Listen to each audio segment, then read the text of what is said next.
বেগম খালেদা জিয়া সে পুরো বাংলাদেশের আইকন।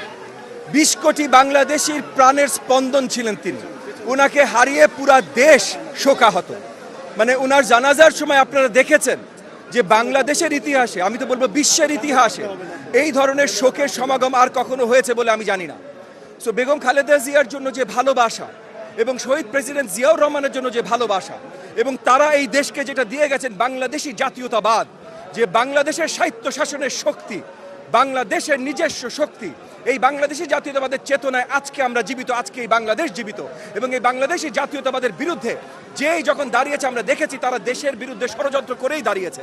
তো সকল ষড়যন্ত্রের হাত চুরমার করে ভেঙে দেবার জন্য আমরা এখন একত্রিত, জনগণ আমাদের সাথে একত্রিত বলে আজকে ৬ষ্ঠ দিনেও দেখেন ভিড়ের সমাগম।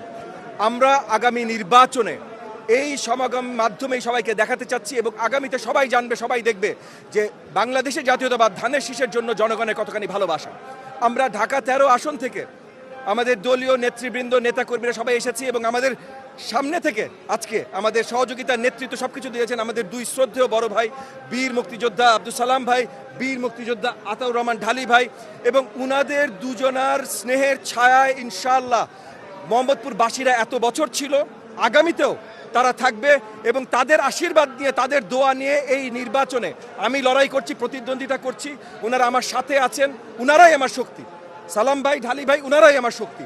ওনাদেরকে নিয়ে ঢাকা ১৩ আসন যেমন ইনশাআল্লাহ জনগণের জন্য আমরা জয়যুক্ত করব, একইভাবে সালাম ভাই যেটা বললেন যে পুরো বাংলাদেশ জনাব তারেক রহমানের, মানে বেগম খালেদা জিয়া এবং শহীদ প্রেসিডেন্ট জিয়াউর রহমানের সুযোগ্য সন্তান জনাব তারেক রহমানের নেতৃত্বে পুরো বাংলাদেশকে আমরা বাংলাদেশি জাতীয়তাবাদের আলোকে গুছাবো, সাজাবো।